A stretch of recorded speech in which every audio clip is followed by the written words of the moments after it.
Nancy Holt is an artist who was really interested in the imponderables of time and space.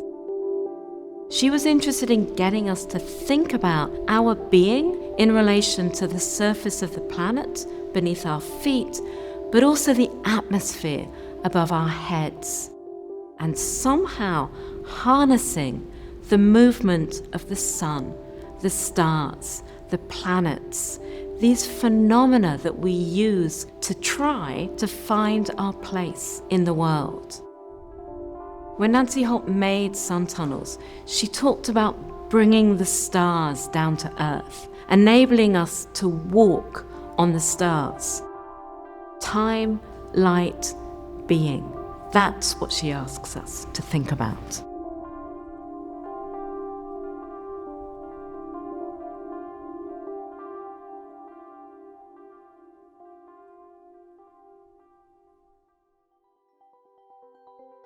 Nancy Holt was born in 1938. She didn't train as an artist. She trained as a biologist. She talked a lot about having this desire to be an artist, but she felt she didn't have, the permission to do that. In 1966, Nancy Holt made her first artworks. They were concrete poems, and concrete poems are as much about how the words look as what they mean. So after Nancy Holt's first concrete poems, she started making tours where she used language to guide artist friends through the landscape. By 1969, she was working in video.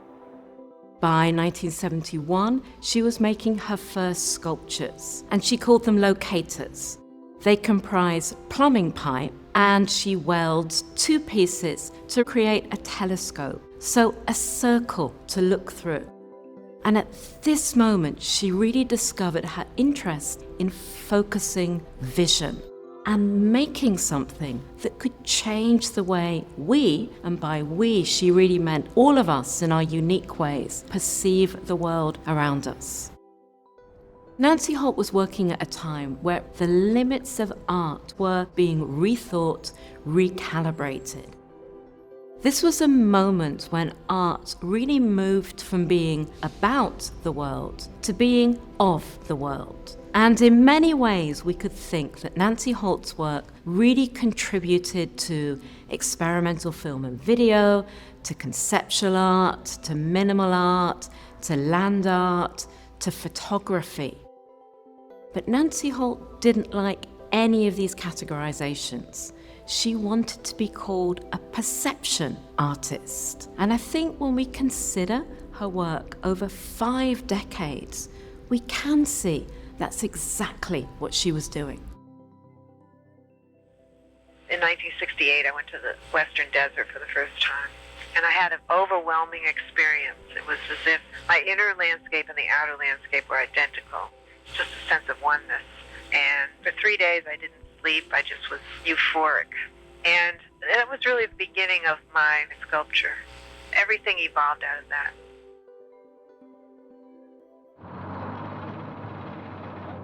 Nancy Holt's Sun Tunnels was made between 1973 and 1976.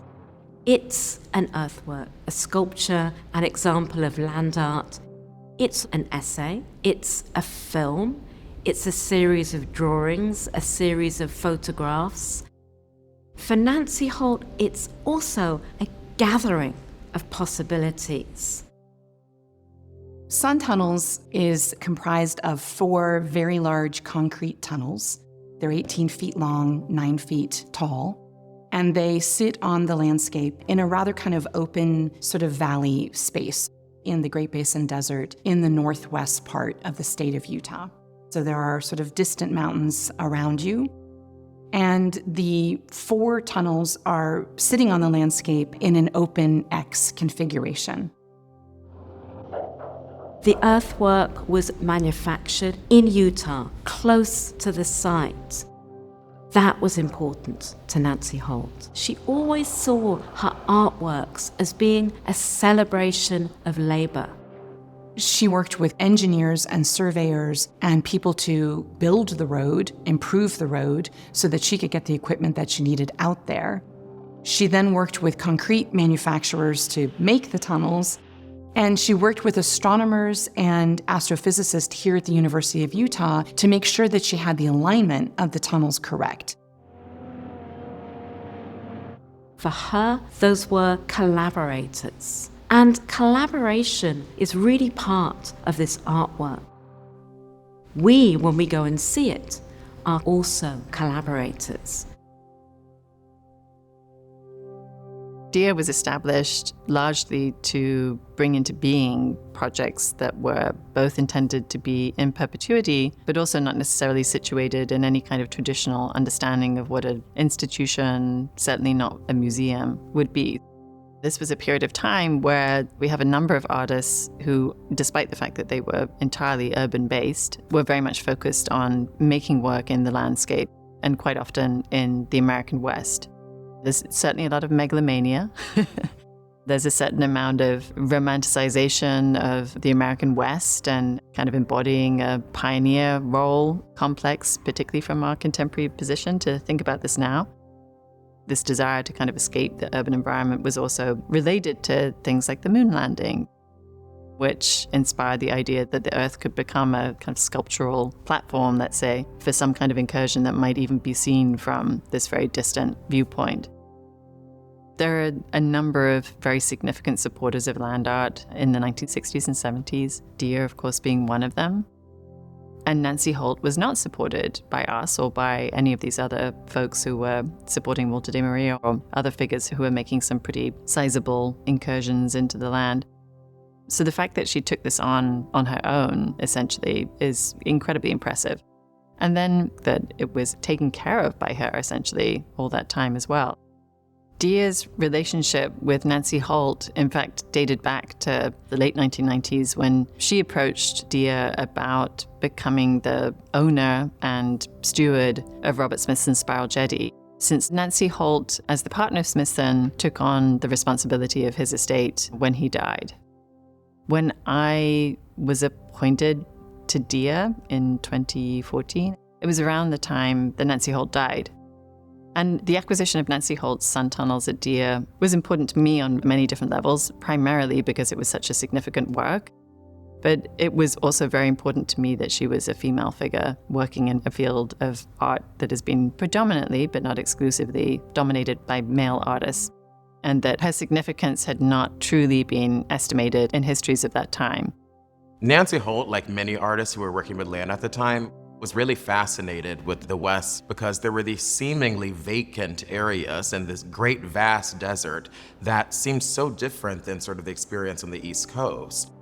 It's a really different way of thinking about perception, distance, time, the way in which you can see the stars so clearly with no light pollution. So there are definitely environmental factors that influenced her choice, in particular the desert. She was so interested in how one could interface and locate themselves in something seemingly endless and infinite. Now, I think we always have to remember that landscape is first shaped by geological history and then by human history. It's not that there were no traces of human beings on this landscape. It's that the built environment was not there. And that's what drew her to that very particular place. I already had known this area in Utah because Bob and I had spent some time there. So I was aware that land was for sale there and that you could get, it was just like a window of time in which you could buy 40-acre parcels. And I knew it was the right kind of a site for sun tunnels because it was flat and barren. And it had been under the sea at one time when the Great Salt Lake was a sea. So in the mountains surrounding the area, you can see the lines on the mountains where the sea bit into the mountains as it was going down and making striations in the rock. And I liked that. You know, it was a way of seeing time physically inscribed on the rocks. Nancy Holt's sun tunnels is sited about a 4-hour drive from Salt Lake City, about 165 miles from the city, and it's only about 9 miles from the Nevada border. And it's quite a journey to get there. You really have to drive either on a dirt road for a very, very long time, or you can go through the town of Montello, Nevada, past Lucin, which is a ghost town just a couple miles from the site. It's bumpy. In the summer, it's dusty. In the winter, you have to have a four-wheel drive because there's snow. It's muddy. GPS barely works out there, so you're really sort of looking for these markers and sort of these little signs. It's almost poetic in this way in terms of humans making marks, tracing their steps, tracing how to remind oneself of a journey in order to be able to make it again and communicate to others. You're in a car on a dirt road, sort of traveling at pretty high speeds, which you need to do because it's far and you'll never get there if you don't really drive. And you're looking out on this sort of amazing horizon line and the sort of mountains in the distance. You drive and you think, where is this place? Am I following the right directions? And then slowly you see it on the horizon.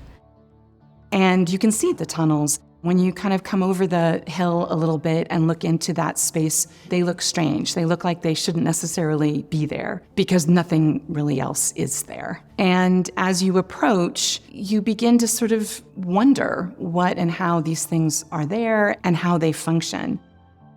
From the outside, there's just such beautiful minimal forms, and just sitting out here in the middle of the desert, it's almost like a mirage of a constellation that they form. But because of their human-like scale, it really feels like they're plugging you into the desert in a way that makes you so aware of the vastness of your surroundings, but also frames it and articulates it and sort of gives you this individual experience. You're in a remote area, and so nothing's perfect. Cattle goes through there are cow pats, there's dust, there's brush. That certainly makes for a different physical impression for the work as well. But in a way, it also speaks to the durability and sustainability of that piece that has existed out there on its own with everything happening around it and in it. One of the most important things I think about the tunnels is the way in which they provide shelter in a place that has no trees. Utah in the summer months is a very dry and difficult environment. And the tunnels are often 15 to 20 degrees cooler than the outside air temperature. And that's amazing. I'll also say that when you enter the tunnel itself really carves out just a tiny bit of the landscape for you to spend time with. And that's part of the work that I think I might love most. She called it a locator, right? Sort of the artist is helping us to focus in and see just a little bit of the landscape. And in a way, I think it makes it easier for us to understand what we're seeing. The cruciform shape that the sun tunnels make is actually very intentional, so that on the summer and winter solstice, the sunset and sunrise actually align perfectly with the vista of the tunnels.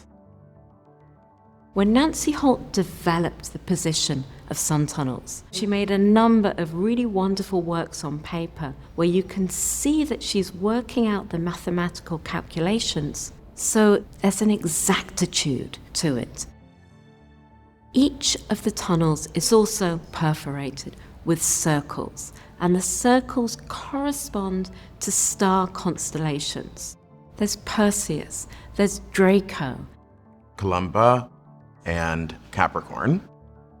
And she chose these constellations because of the amount of light that they emit. In addition to this way that the sun comes through the various sort of smaller apertures inside of each tunnel that reference these different celestial bodies, it also casts shadows in this beautiful way. So you definitely see different choreographies of how the tunnels interact with time and space. Nancy Holt made a lot of research into Neolithic architecture, to places like Stonehenge, to look at the way different peoples have traced light. She wanted to think about that enduring desire we have to try and understand these shifts in our environment. A movie develops over time. It has a narrative. You're literally seeing the story of light. As light moves, you see it, you experience it. When the sun sets, a different kind of light arrives.